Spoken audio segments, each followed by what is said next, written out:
visi seorang guru dan disiplin positif. Disiplin positifnya. Boleh, nggak apa-apa.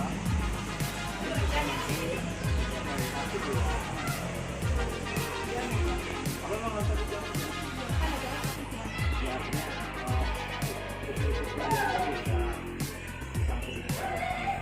sebelumnya kan gitu.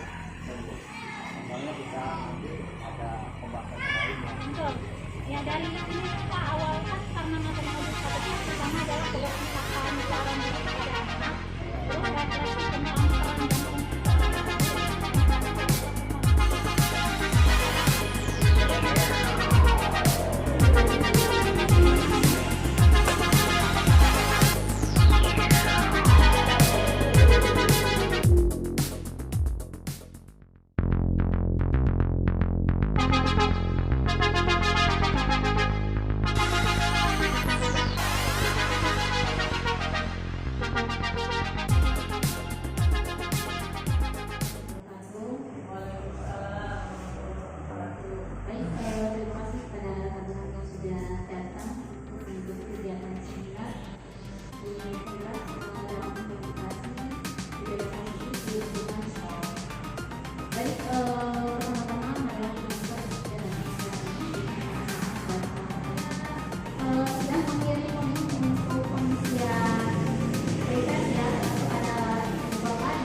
dan penyebab terjadinya kenapa disiplin positif itu dibudayakan.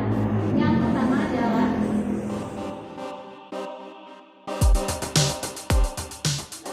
bahwa Indonesia akan mengalami yang namanya bonus demografi. Berdasarkan data Kementerian Perencanaan Pembangunan Nasional dan data Pusat Statistik, tahun 2015 dikatakan bahwa pada tahun 2045 Indonesia akan mendapatkan bonus demografi, yaitu jumlah penduduk 70%-nya adalah usia produktif. Jadi usia anak yang produktif dimulai dari usia 15 tahun sampai usia 65 tahun. Nah, itu adalah bonus demografi yang akan dimiliki oleh Indonesia di tahun 2000. Nah, negara-negara maju justru akan mengalami pengurangan untuk angka produktif. Seperti yang kita tahu, beberapa negara maju seperti Jepang, terus Korea Selatan, terus Singapura, itu keinginan untuk memiliki anaknya kan kurang ya, sehingga mereka berupaya bagaimana caranya agar penduduk mau memiliki anak. Di kita itu kebalikannya, itu banyak, sehingga akhirnya pada tahun 2045 bonus demografi akan meningkat. Nah, pertanyaannya, dengan bonus demografi ini merupakan solusi masalah atau bencana?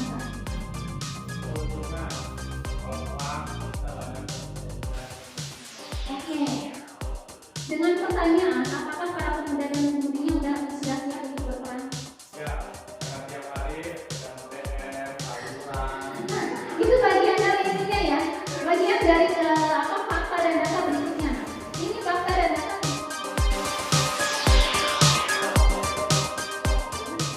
Bahwa adanya permasalahan remaja, kita tahu bahwa yang namanya bonus demografi itu bagian dari pemerintah.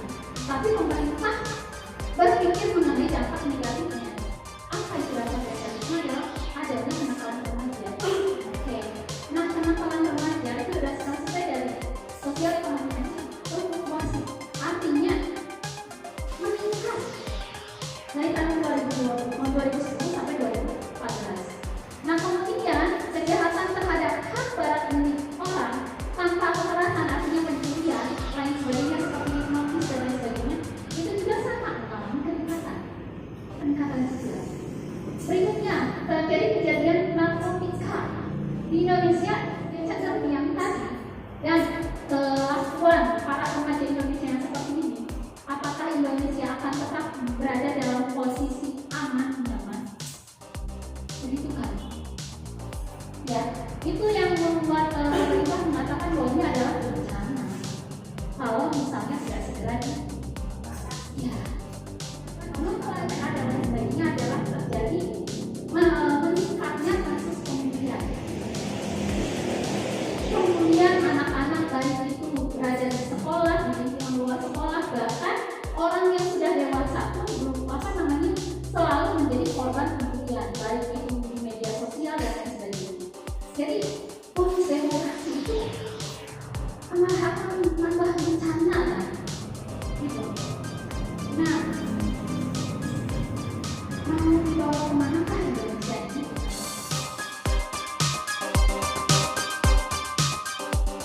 Tentunya fakta dan data yang paling hasil survei tahun 2016 oleh Organization for Economic Cooperation dan Development tahun 1984 itu diberikannya ya. Nah, yang berasal dari 38 negara menyatakan bahwa kualitas pendidikan Indonesia disebut tertinggal 128 tahun dari negara. Kebayang tuh? 128 tahun tertinggal. Kebayang. Itu zaman sebelum kita merdeka dong. Padahal pada awal-awal kemerdekaan pendidikan di Indonesia itu merupakan pendidikan yang lumayan maju. Bahkan beberapa orang di Indonesia aja diminta untuk menjadi dosen.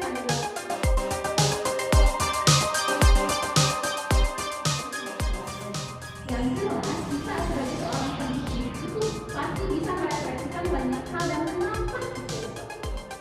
Nah, pemerintah melalui kementeriannya akhirnya berupaya untuk melakukan banyak hal. Salah satunya dengan menggunakan kurikulum 2014. Mungkin Bapak sudah pernah merasakan ya kurikulum 2014 sampai sekarang. Ternyata itu kan kerjanya sebelum pandemi kan. Persiapan itu tadi mau bersiap kita di awal-awal itu. Ternyata kita diguncang oleh pandemi. Pada saat pandemi tersebut, akhirnya kurikulum 2013 itu diubah disederhanakan menjadi kurikulum. Nah, siswa tidak siap, guru tidak siap, sekolah tidak siap, masyarakat luas tidak siap. Kenapa tidak siapnya? Kenapa? Karena kita harus tetap belajar, tapi kita tidak bisa tatap muka. Karena kan pembelajaran di Indonesia kebanyakan siapnya secara tatap muka. Iya kan? Nah, itu menyebabkan yang tadinya sudah jatuh langsung terprosok. Belum siap teknologi. Betul, udah jatuh ketimpa kan enggak. Nah, ini sebagai apa? Ini ibaratnya kalau misalnya ada sumur atau lubang kita jauh. Nah, ini ibaratnya baru masuk pasang. Jadi ini hanya untuk kita untuk biar kita bisa megang aja dulu. Biar kita nggak masuk lebih jauh lagi. Penyelamatan ini mitigasi dalam pendidikan. Kita baru memulihkan aja, belum berjalan, belum berlari dulu. Makanya kita di posisi sekarang ini adalah kita dalam proses pemulihan pembelajaran. Apa yang dilakukan pada saat pemulihan pembelajaran itu? Kita mengupayakan agar anak-anak sekarang ini bisa bersiap dalam teknologi, dalam karakter, dalam hal yang lain sebagainya. Ini untuk apa? Untuk persiapan kembali menuju sekarang. Jadi kita sedang siap-siap nih, makanya ada kurikulum sekarang, kurikulum merdeka. Ini hanya untuk siap-siap aja. Jadi beberapa juga mungkin merasakan di kurikulum merdeka itu lebih banyak ke merefleksikan mereka untuk kita, tapi kita berupaya agar mereka mau belajar dengan tidak menghilangkan. Jadi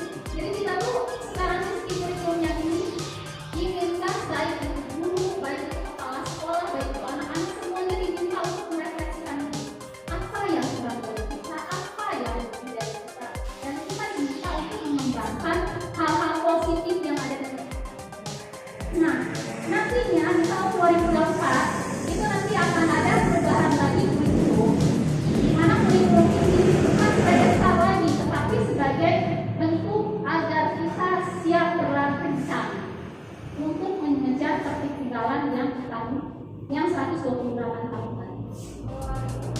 24. Jadi nanti di tahun 2024 kita akan ada perubahan kurikulum lagi, di mana kurikulum yang sekarang ini bisa diminta untuk pemerintah dan nanti bersiapnya pada enggak juga sesuai kan ya, itu kan sesuai ya.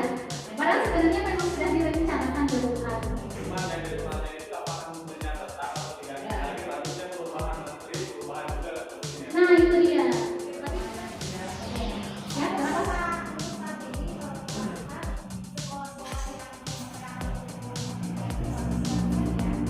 Ya buat sebagian di Kecamatan Labuan aja barusan 2. Sedangkan yang lainnya barusan kemarin kan dasar itu pun apa yang kurikulum mereka yang gerak main. Kalau kita kan memangnya sudah di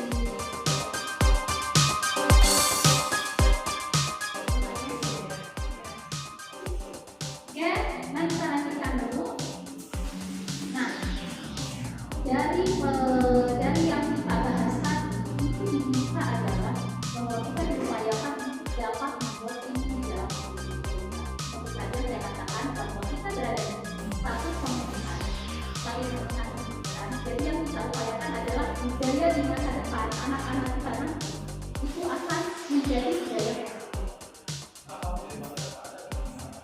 ya, kita mulai menerapkan sistem karena kan seperti yang kita tahu karakter manusia apalagi yang sudah dewasa akan sedikit sehingga kita diupayakan untuk selain kita merefleksikan ini kita juga diminta untuk membangun karakter anak yang sekarang yang nanti di tahun 2045 itu mereka akan sudah menjadi orang-orang yang memang memiliki budaya. Jadi itu tahapannya. Iya, persiapan. Ya. Jadi sekarang tahun 2022 di tahun 2045 itu kemungkinan anak kelas berapa nih yang nanti akan menempati usia 2024 ya usia pendidikan. Dan kalau misalnya mereka bukan orang-orang yang memiliki budaya positif, apa yang terjadi? Ya, kita lanjut. Nah kita sih berharapnya seperti ini ya, ini harapan banget tuh, bisa mengakses internet, terus bisa kita terhadap tanah airnya, terus bisa disiplin di mana saja dan bahkan bisa berempati dimanapun, kapanpun dan kepada siapapun. Harapannya. Baik, bagaimana kan menunjukkan profil pelajar Pancasila dan itu?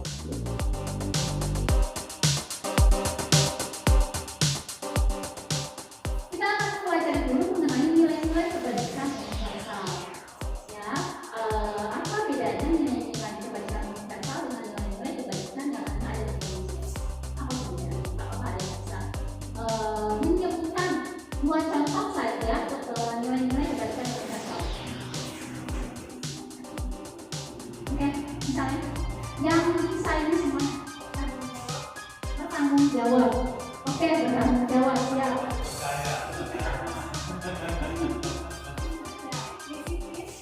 Disiplin, gotong royong. Oke, nah kita akan memaknai kata gotong royong dulu ya. Nah, gotong royong di sini kalau kita itu sebutnya gotong royong adalah pada saat kegiatan kalau ada yang namanya orang kena musibah atau misalnya ada pembuatan masjid. Karena jadi gotong royong di kita biasanya sifatnya adalah tanpa melihat dia itu berada sebagai profesi apa dan lain sebagainya. Tapi kalau misalnya kita lihat dalam bentuk universal, gotong royong itu sifatnya namanya adalah kerjasama. Misalnya di kita itu berlaku yang namanya toleransi. Ya, kalau di kita namanya toleransi. Pertanyaan saya, toleransi itu apakah ada di negara kita? Bentuknya seperti apa? Menghormati dan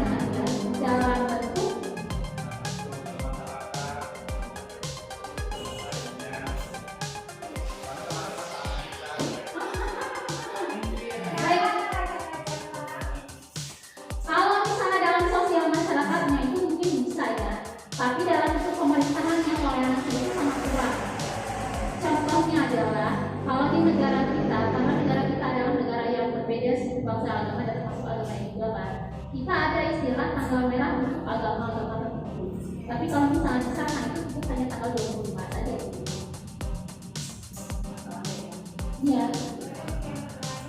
Jadi kalau misalnya negara lain itu disebutkan toleransi, mereka itu bisa menghargai aja, tetapi tidak masuk dalam ranah agama. Kalau bisa disebut toleransi, toleransi itu bisa keseluruhan. Tapi kalau di negara lain toleransi itu nggak ada yang menghargai.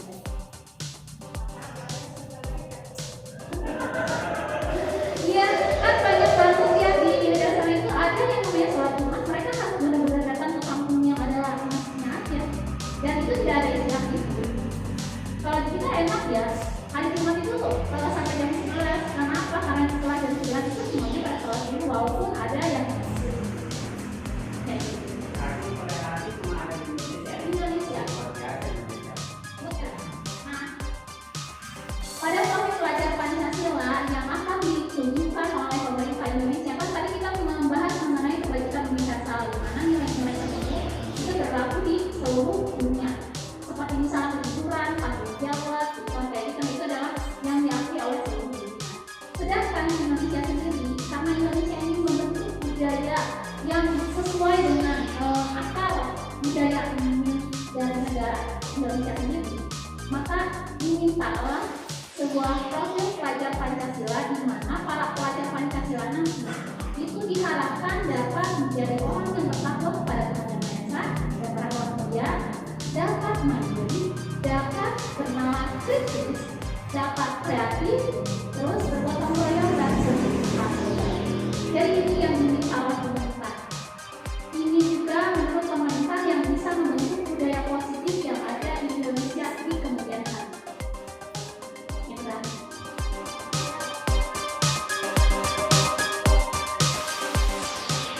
Kita mempelajari motivasi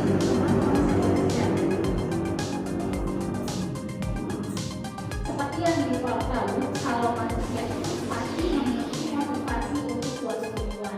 Misalnya saya berdiri di depan ini, apa motivasi saya? Ya, jadi ada tujuannya, ada tujuan. Terus orang juga ada tujuan.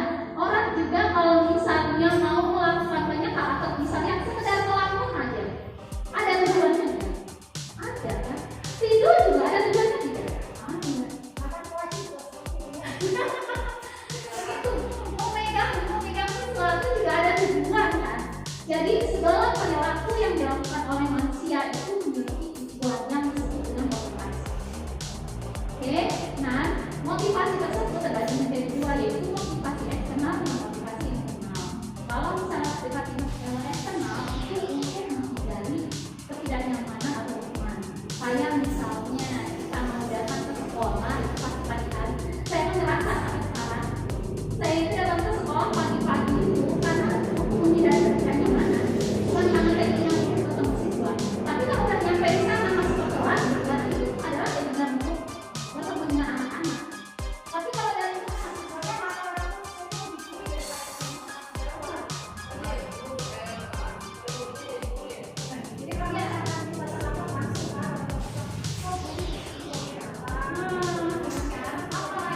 Kan jawabannya pasti mengapa datang sekarang, kalau alasan mencari situasinya. Sekarang datangnya.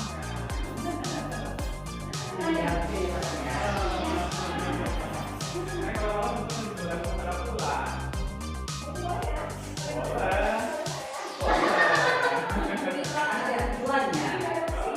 kan ada tujuannya ya. Tergantung dari sebuah pertanyaan. Kalau jawabannya pertama sekarang, gitu kan? Kayak gitu. Berikutnya yaitu mendapatkan imbalan atau penghargaan dari orang lain. Awal mula kita ingin menjadi guru itu saja. Sang guru sekali itu sebenarnya memang keinginan dari dalam diri. Jadi saya rasanya melihat dari guru itu menyenangkan banget gitu kan. Tapi menyenangkannya dalam tanda kutip. Jadi ibaratnya saya melihat guru, saya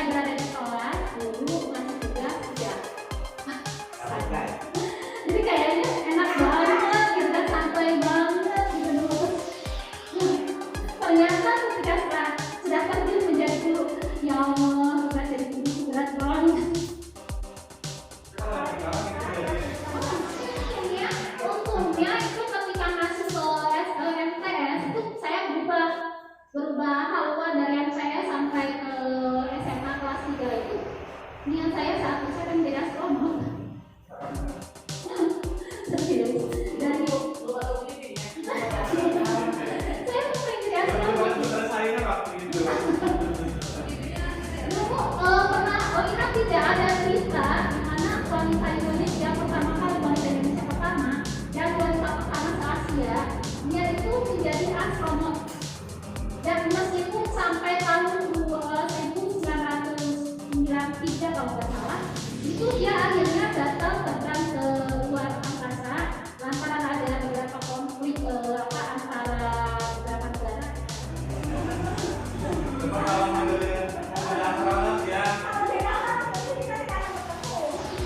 Betul. Dan kita berjodoh ya.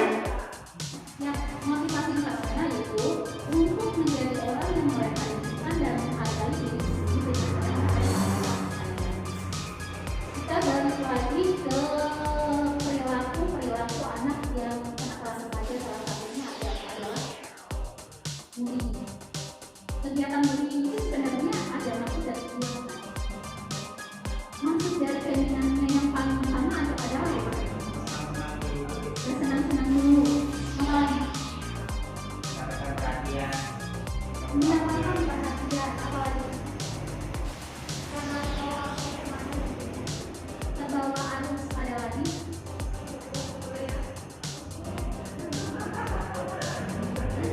berdasarkan data. Sebelum nanti saya akan menjawab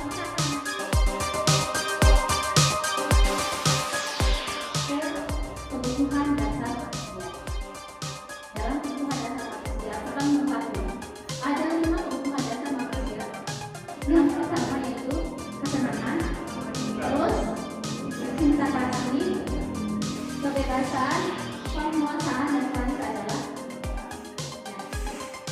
dari kasih sendiri. Sebenarnya yang paling utama adalah karena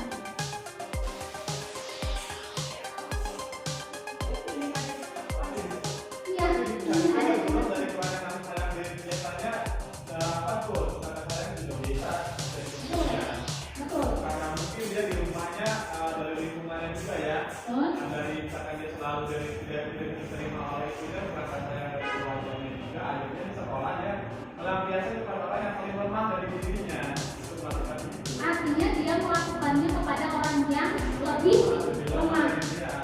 Dia ingin menguasakan. Ya. Jadi memang kebutuhan utama yang harus kita inginkan kepada anak-anak adalah mereka perlu loh ini agar mereka bisa bertahan hidupnya dari apa? Dari bentuk-bentuk yang membuat mereka nanti akan rusak di kemudian hari. Salah satunya mungkin yang kita rasakan sekarang adalah banyak sekali anak-anak yang tadinya tidak boleh dia adalah anak laki-laki kemudian berubah. Karena memang ada beberapa hal yang dari sini itu tidak mereka dapatkan. Mereka merasa bahwa dirinya nyaman menjadi perempuan karena memang di keluarganya seperti itu. Mereka nggak sadar bahwa sebenarnya mereka memiliki banyak hal yang mereka dapatkan sehingga akhirnya tidaklah penyimpangan. Kasus bullying pun sama seperti itu. Dan intinya adalah mereka betul sekali bahwa bentuk yang tidak mereka dapatkan adalah cinta dan kasih sayang. Tapi satu yang perlu dikatakan adalah kasus bullying itu terjadi lebih banyaknya karena anak tidak mencintai diri. Mereka merasa nyaman, mereka merasa rendah diri, mereka merasa perlu ada orang lain yang lebih rendah dari diri.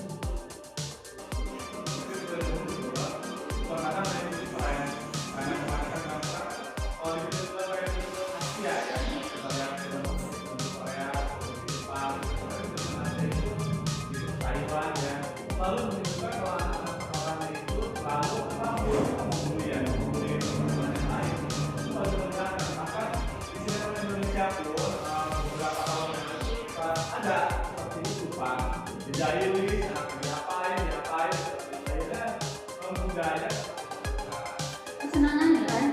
Iya betul, orangnya kesenangan. Tapi yang jelas untuk upaya meniru itu akan membutuhkan hal-hal yang berada dalam dirinya sendiri.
terbiasa dengan ilmu kontrol bahwa guru dapat mengontrol. Oke, kita luruskan ya. Kita luruskan ternyata guru tidak bisa memaksakan kehendaknya kepada murid. Guru tidak mengontrol itu terhadap murid. Sebagai contoh dalam kelas, anak-anak hari ini kita belajar bahasa Indonesia. Ya, sekarang kita punya orang yang nggak mau. Kita tidak bisa memaksakan kamu harus nulis. Tidak bisa. Kita tidak bisa memaksakan dia untuk sesuai dengan apa yang kita inginkan. Anak-anak kalian nanti ekstrakurikuler ya. Bu, saya mah nggak mau, kenapa? Saya mah nggak suka. Bolehkah kita? Kamu nanti belajar akan basic.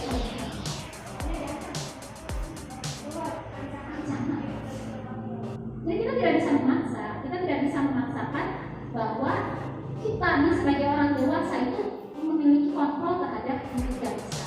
Karena anak atau siswa itu juga punya hak dan kebebasan untuk memilih. Baik.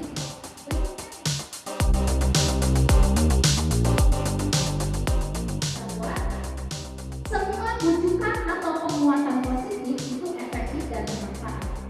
Faktanya, rujukan adalah salah satu bentuk kontrol. Nah, kamu sebaiknya ikut aja ya kegiatan pramuka. Biar kamu nanti banyak teman. Itu adalah bentuk kontrol positif. Agar apa? Agar banyak teman. Itu sebenarnya adalah bentuk kita mengontrol siswa tersebut agar siswa tersebut memiliki teman yang baik. Tapi apakah itu sesuai dengan pilihannya? Murid memiliki hak untuk menolak ujian bisa belajar. Bunga, saya nggak mau. Ada orang yang dari sejak kecilnya dia itu memiliki sifat introvert. Ada juga sifatnya extrovert. Untuk anak-anak yang introvert kita nggak bisa memaksakan dia untuk belajar. Karena yang ada dia mau nggak nyaman dan dia tidak bisa bebas bertindak.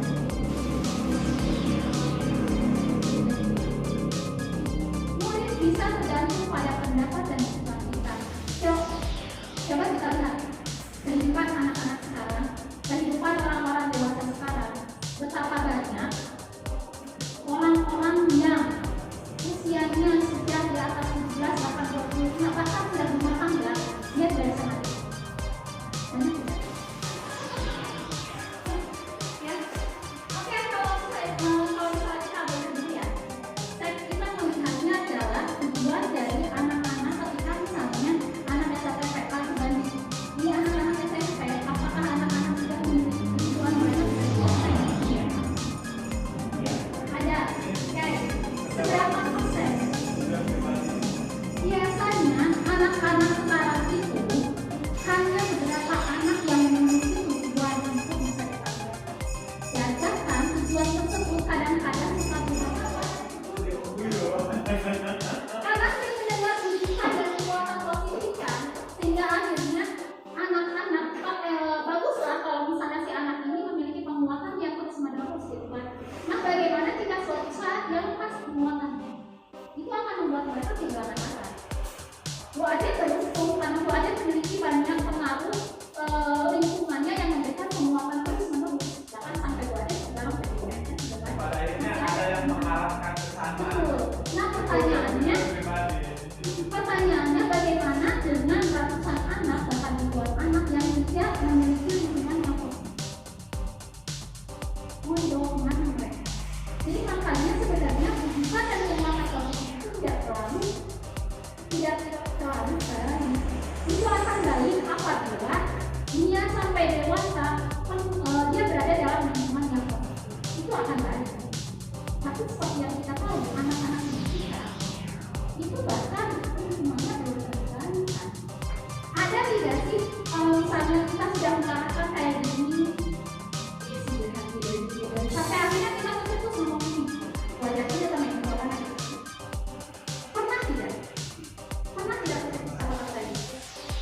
Dengan kita melakukan tanya dan jawab, kita mengupayakan anak itu secara tanpa sadar, oh iya ya, kayak misalnya untuk sholat. Satu hal yang akan membuat anak itu dari anak usia sebelum balita ya, contohnya, mereka akan melakukan ibadah tersebut karena apa awal? Karena melihat orang tuanya, ya kan? Makanya ketika anak-anak kecil tuh ibu bapaknya cara lagi sholat, anak-anak tersebut kan biasanya suka ngikutin ya di belakangnya. Oh, tanpa paham kan apa tujuannya? Nah, sebenarnya kita bisa memberikan kontak dia, bukan artinya kita memaksa kamu untuk sholat. Dengan memaksa kayak gitu, itu akan membuat kita capek. Emang capek dan bahkan terusnya akan capek. Percaya deh, ketika terus kita memaksa, anak yang akan meminta sholat bukan yang nyaman, itu akan merasa. Walaupun memang kemudian akan sholat juga, tapi pertanyaannya, sholat tersebut apakah mereka akan sholatnya dengan tepat waktu? Pasti akan banyak lawannya. Karena apa? Karena memang awal dari keinginan mereka melakukan itu adalah kegiatan. Jadi kita dengan pengertiannya pelan-pelan ya. Bukan berarti kita harus mengontrol orang tersebut. Orang dewasa tidak bisa mengontrol perilaku bangsa tidak akan efektif dalam jangka waktu lama dan panjang. Anak akan memberontak sewaktu-waktu dan memaksa kehendak hanya akan menyebabkan pemusuhan. Baik, dari sini kita akan belajar tentang emosi kontrol. Makanya itu sebagai buku tadi sudah itu.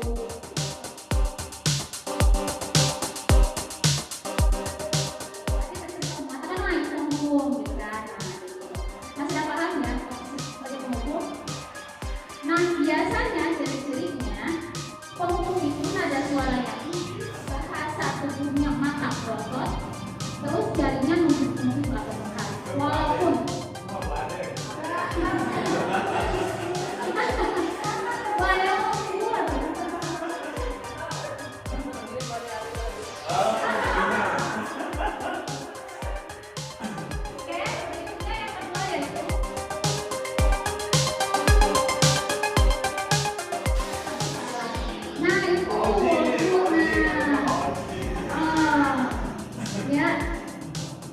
ciri-cirinya nada suaranya mengolas, halus, sedih, bahasa tubuhnya.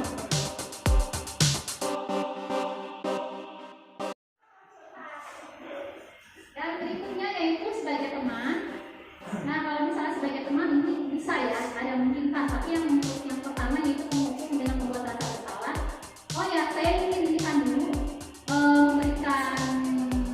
memberikan pengalaman dulu dari hasil membaca saya bahwa membuat rasa bersalah itu ternyata dilakukan di beberapa negara maju, salah satunya yaitu Jepang. Jepang dan Korea. Jadi mereka tidak pernah melakukan hukuman fisik, tetapi akan membuat orang tersebut merasa malu dan merasa bersalah. Hukumannya biasanya kayak gitu. Jadi mereka tidak ada istilah hukuman mutlak dan berdampaknya adalah seperti yang kita tahu di kedua negara ini tingkat bunuh diri sangat, ya kan? Karena benar-benar budaya malunya luar biasa. Oke.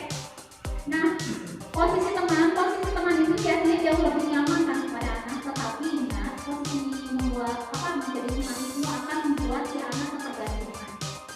Dan kita juga bisa mungkin melihat perbedaannya anak didik kita ketika kita didik, yaitu adalah anak yang baik, anak yang susah, anak yang semangat dan sebagainya. Tapi ketika dia masuk ke SMP, ke SMA, kita mendengarkan kabar bahwa ya anak itu sudah terasa banget kan, sudah terasa banget ya.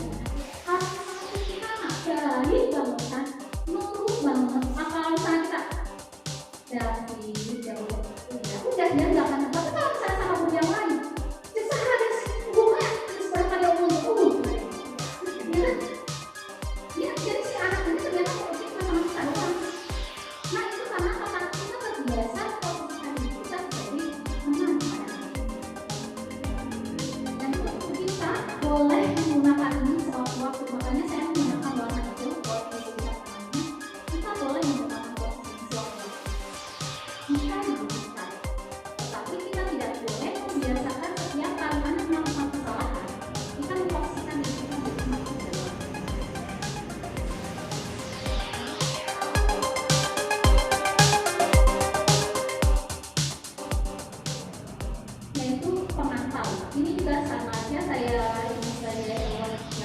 ini diperbolehkan sejak waktu juga. Karena apa? Dengan kita memantau, kita tidak perlu merasa dihukum, tetapi kita perlu membuat anak ini bahwa kamu harus bersikap seperti ini karena kamu dilihat. Kamu harus tahu, kamu harus menyadari bahwa kamu melakukan kesalahan. Tapi hanya bersikap melihat saja, hanya memantau saja. Dan ini memiliki dampak kepada si anak. Kalau misalnya tanpa kita pantau, dia akan membuat liar dia. Karena apa? Karena dia tidak, kadang-kadang ketika kita pantau, anak itu belum tentu menyadari apa kesalahannya. Jadi yang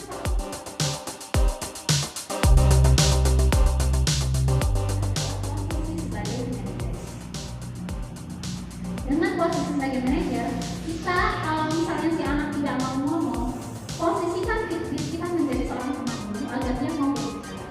Setelah itu baru sebagai manajer, sebagai pemantau, dan kemudian kita mengupayakan diri kita, memposisikan kita sebagai manajer. Seketika si anak sudah nyaman dengan kita.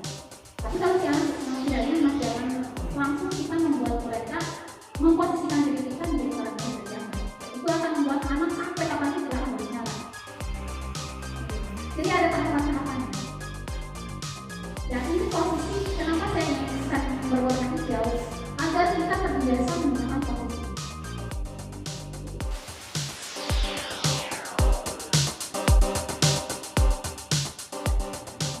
Nah, kita akan belajar juga teori hukuman, konsekuensi, dan resiko. Pengertian dari hukuman punishment sudah dipahami, konsekuensi sudah dipahami, sedangkan yang berikutnya adalah resiko, yaitu kegiatan merupakan proses kolaborasi yang mengajarkan pada mereka untuk mencari solusi dari masalah mereka. Kenapa mereka berbuat salah? Kenapa mereka menjadi seperti itu? Kenapa mereka harus begini? Dan apa yang harus mereka lakukan ketika mereka sedang melakukan ini? Ya, itu adalah implikasi.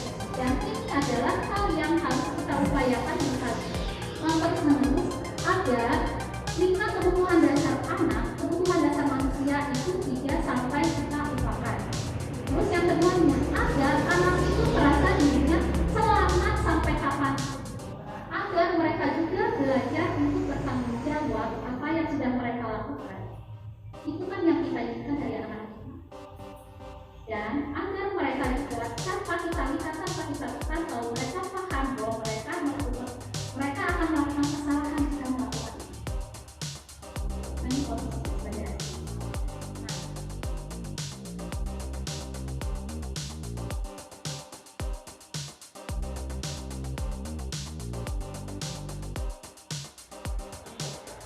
Ini adalah salah satu tabel hal-hal negatif dari mereka dengan posisi. Ya. Nah, sekarang kita akan lanjut.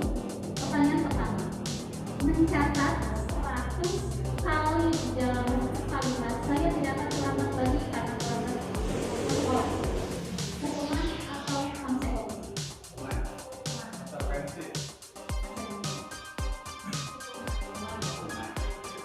Untuk yang kedua, lari mengelilingi lapangan 2 kali karena terlambat hari sekolah.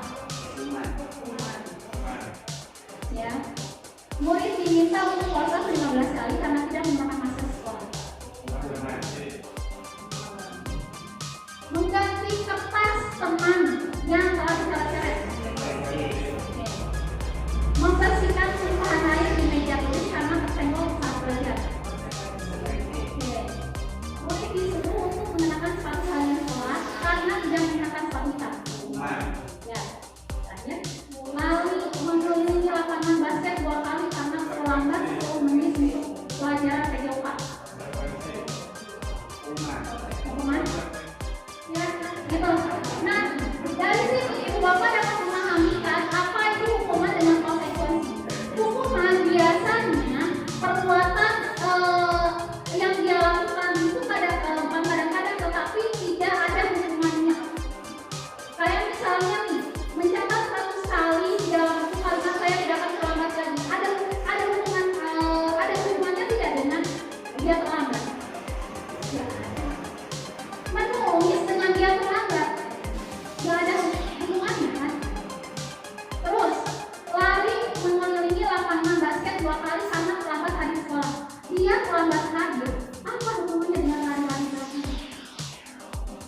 ada hubungannya. Kalau pasang kayak istri ya.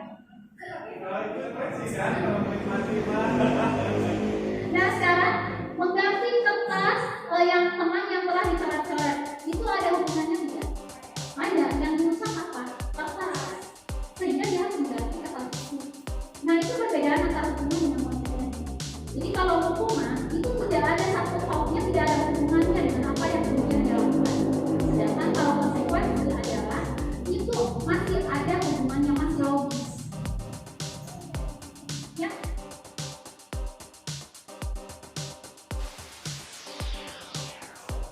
Berikutnya kita akan pelajari segitiga restitusi.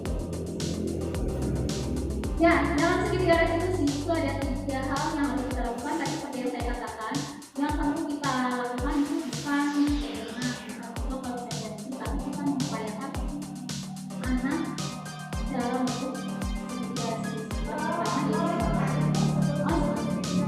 Ya, jangan.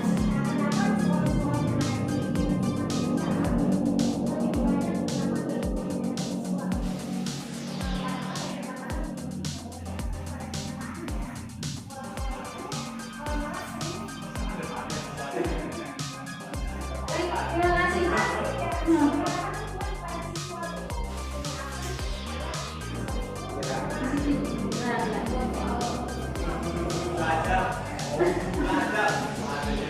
Baik, itu Bapak, kita kembali ke awal tadi yang ingin saya sampaikan bahwa kurikulum merdeka ini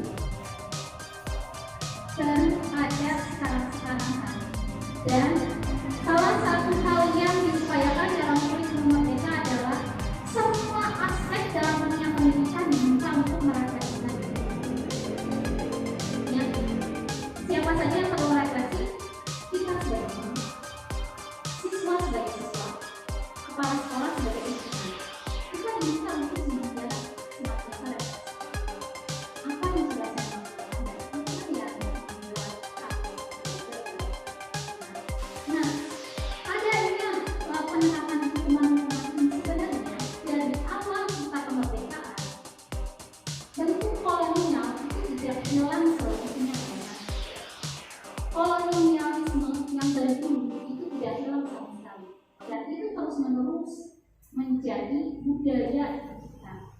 Sehingga tanpa kita sadari sebenarnya dunia pendidikan adalah bagian dari sejarahnya manusia. Tanpa disadari.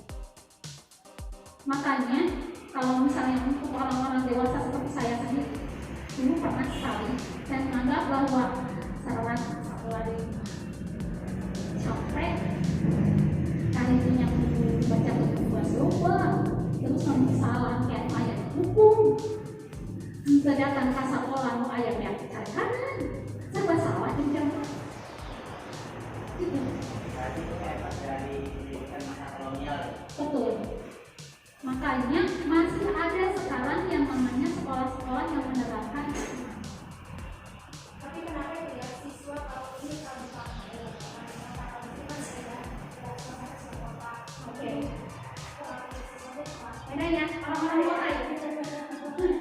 Nah, itu kalau anak-anak yang dipanggil itu lebih menurut kebutuhan lagi.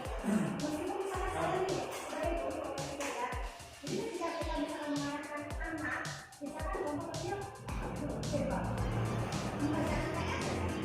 Nah, masih anak ibu ya pasti ibu juga harus seperti ini. Jadi kalau ibu kepadanya kebanyakan kepada orang tua yang semua orang tuanya sama atau jadi seolah-olah apa yang kita katakan itu adalah saling mewakili. Lebih kepada wali kelasnya ya. Pengaruh dari lingkungan. Bisa jadi, tapi ada istilah yang namanya holistik itu perkembangan tumbuh anak, di mana anak ketika di usia sekian sampai sekian tahun dia akan lebih meniru kepada apa yang dilakukan oleh orang tuanya. Pertanyaannya, menjadi orang tua, apakah ada pendidikan untuk menjadi orang tua yang baik? Tidak ada. Tetapi seorang anak, saya tidak mengatakan menjadi orang tua Ron, ada juga ya Kak, ibu hamil ya, perempuan hamil emang nggak ada Iya, ya itu kan. Jadi wajar jika misalnya kita ketika ya Allah kita ya Allah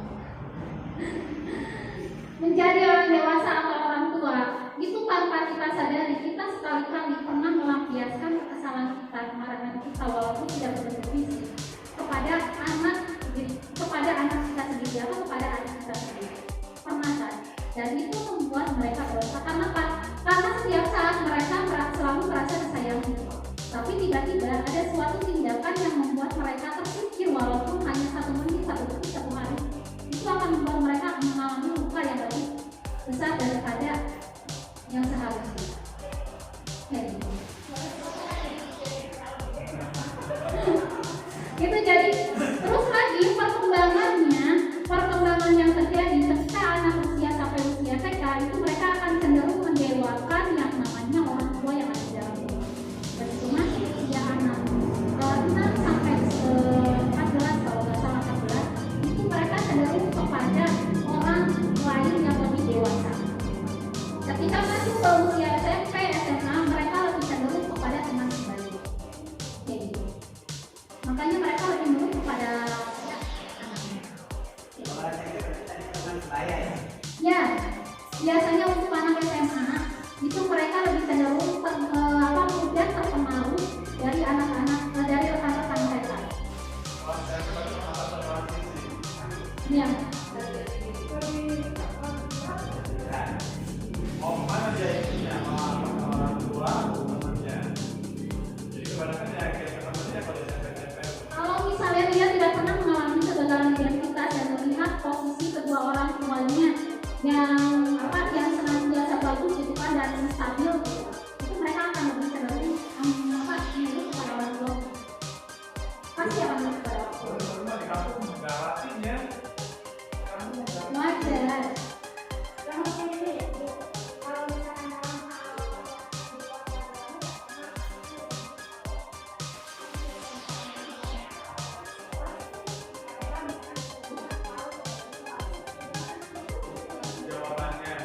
Misalkan kalau ibunya menjumlahi dari samping, kalau yang di rumah orang tuanya menjumlahi dari bawah. Nah kalau misalnya kayak gitu, hal yang diinginkan oleh anak adalah menurut saya adalah penguasaan. Saya sudah menguasai ibu saya. Saya belum menguasai ibu saya. Dengan cara apa saya menguasainya? Saya harus menurut kata mereka. Mama itu mungkin hidup. Jadi dia akan mendapatkan pujian dari ibunya sehingga dia merasa dia menguasai diri. Ya. Iya, ada bagus kayak gitu. Nah, iya kan kayak gitu. Jadi dia merasa diakui ya Allah. Ya, nah dan kita balik lagi. Sahur itu sama gambarnya. Pengalaman deh Pak. Pacaran. Oh, ini pengalaman itu ya, bagus. Semangat muslim. Ya, kita kembali ya. Dalam segitiga diskusi ada yang namanya validasi tindakan yang salah betul-betul kalimatnya kamu tentu punya suatu alasan mau melakukan ini. Terus ada kan cara yang berbeda itu kita dalam validasi tersebut kita mengupayakan apa yang perlu kita lakukan dalam bentuk kalimatnya. Di sini nanti kita lanjutkan lagi untuk menstabilkan identitas. Ketika dia sudah tahu bahwa dia itu salah, baru di sini kita akan menstabilkan. Bukan hanya kamu, setiap orang pasti pernah melakukan kesalahan. Jadi ibaratnya kita tidak akan langsung berkata bahwa kita menghukum anak ini ketika dia sudah mengakui bahwa dia salah. Dan dia harus diinginkan itu agar dia tidak takut, agar dia tidak merasa bersalah dan agar dia merasa aman dengan cara menstabilkan identitas. Nah dari menstabilkan identitas baru kita menanyakan keyakinan. Dan di sini juga akan mengupayakan anak untuk bertanggung jawab terhadap kesalahannya. Contoh, oke, kita akan mendengarkan sebuah pasal dulu. Yang contoh pasal ini.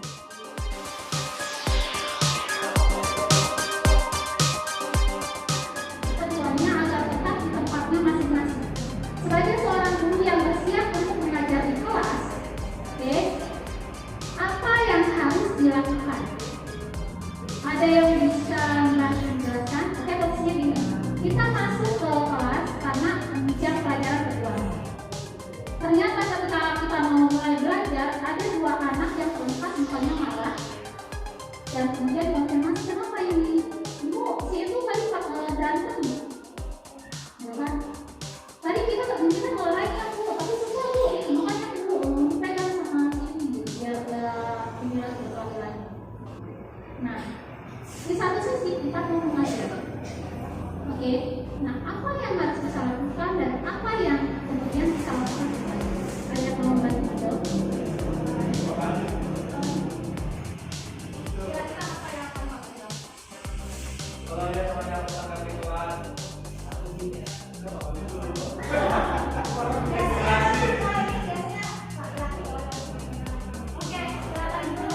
yang lagi main HP coba konsentrasinya makin fokus enggak?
Lantas bagaimana keadaan di mana kita posisinya akan ngajar?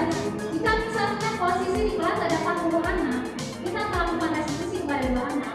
Lantas bagaimana dengan nasib 38 anak? Apakah mereka tenang?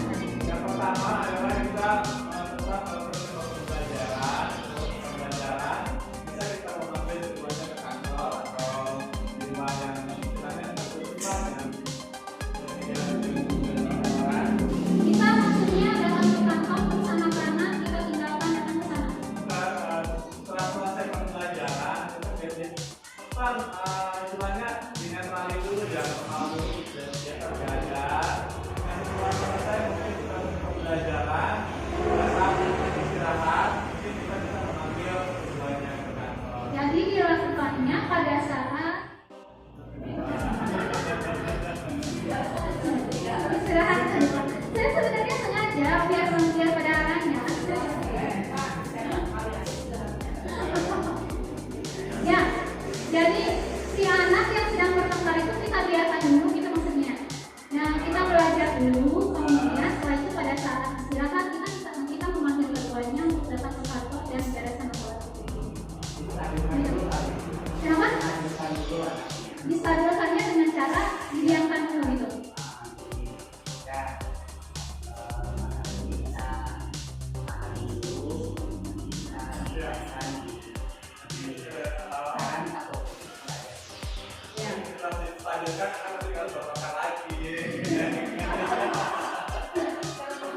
Baik, ya.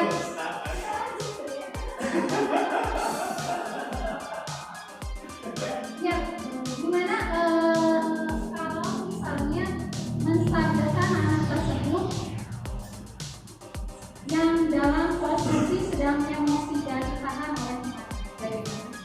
Apakah kita langsung bisa masuk ke pelajaran? Tidak.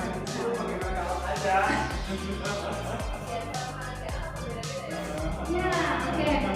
Ya, ya, Ibu Bapak, saya tidak mengatakan bahwa apa yang saya katakan itu benar, tapi seperti yang dikatakan oleh Pak Syarif tadi, bahwa kita memang tetap harus melakukan pembelajaran tanpa meninggalkan siapa.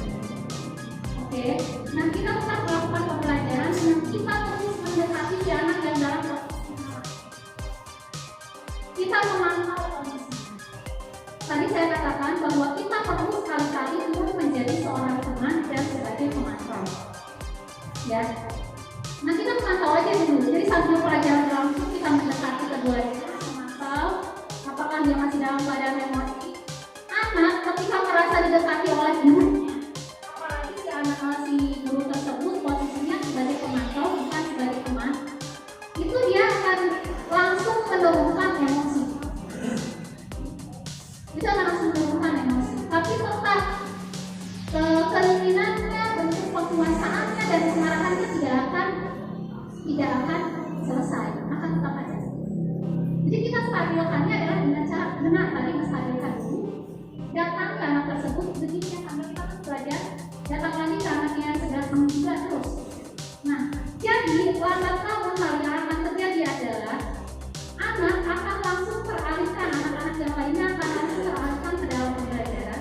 Dan pada saat yang istirahat juga, anak-anak yang lainnya akan teralihkan dengan aktivitas mereka. Sehingga kedua anak ini yang akan kita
itu adalah bentuk menstabilkan berada di dalam kelas. Ya, nah setelah itu baru kita melakukan proses restitusi dengan kedua anak ini. Setelah selesai, setelah beres, kita kembalikan lagi mereka ke dalam kelompoknya dan saya ingat kelompoknya akan sedikit melupakan kejadian tadi. Walaupun mereka masih terbayang, ini siapa ya? Tapi mereka akan menganggap musuh saja. Daripada kita langsung memarahi kelas atau melakukan restitusi yang ada, sebagian orang akan mendukung mesin A, sebagian orang mendukung mesin B. Itu akan terjadi proses geng-gengan. Gitu. Jadi kita mengupayakan untuk memberikan restitusi di luar pemantauan anak-anak yang lain agar tidak terjadi saling saya mendukung si A, saya mendukung si B. Sehingga akhirnya di luar sekolah tanpa kita sadari ternyata kedua kelompok